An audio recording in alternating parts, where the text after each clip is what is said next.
বাংলাদেশ ও মিয়ানমারের বর্তমান পরিস্থিতিতে রোহিঙ্গাদের ফেরত পাঠানো চরম অনিশ্চয়তায় পড়েছে বলে মনে করছেন বিশ্লেষকরা। কক্সবাজার এলাকা অস্থিতিশীল সহ নানা ধরনের ঝুঁকির আশঙ্কা করছেন তারা। সংকট সমাধানে সামনের জাতিসংঘ অধিবেশনে অন্তর্বর্তী সরকারকে জোরালো পদক্ষেপ নেওয়ার পরামর্শ তাদের। রিপোর্টে জানাচ্ছেন মাহবুব কবির চপল।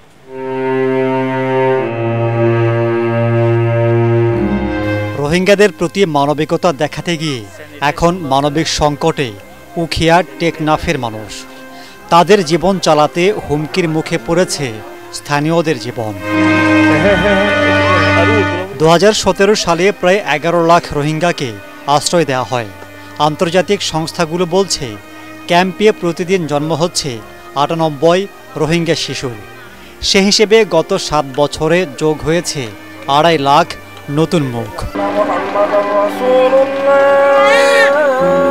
তাদের মিয়ানমারে ফেরত পাঠাতে আওয়ামী লীগ সরকার বিভিন্ন উদ্যোগ নিলেও তা আলোর মুখ দেখেনি। সরকার পরিবর্তনে থমকে গেছে সবকিছু। রাখাইন রাজ্য প্রায় দখলে নিয়েছে আরাকান আর্মি।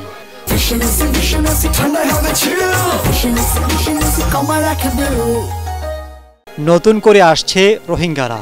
এ অবস্থায় তাদের ফেরত পাঠানো কঠিন হয়ে পড়েছে বলে মনে করছেন বিশ্লেষকরা। আরাকান আর্মি এখন রাখাইন প্রদেশে প্রায় নিয়ন্ত্রণ নেওয়ার কাছাকাছি। এখন সেটা যদি তারা নেয় তাহলে তো আরেকটা লেয়ার অফ কমপ্লেক্সিটি তৈরি হবে। এখন যে ধরনের সংকটগুলো আছে সেটি আরো উত্তরোত্তর বৃদ্ধি পাবে এবং সেটা রোহিঙ্গাদের মধ্যে একটা হতাশা সৃষ্টি করবে, বাংলাদেশিদের মধ্যে করবে এবং সেখানে বিভিন্নভাবে বিভিন্ন স্বার্থান্বেষী গোষ্ঠী তাদেরকে অপব্যবহারের সুযোগ নিতে পারে। গত 4 দশকে কক্সবাজারে আশ্রয় নিয়েছে প্রায় 20 লাখ রোহিঙ্গা। তাদের অনেকেই ছড়িয়ে পড়েছে দেশের বিভিন্ন স্থানে। প্রত্যাবাসন অনিশ্চয়তায় ঝুঁকি বাড়ছে।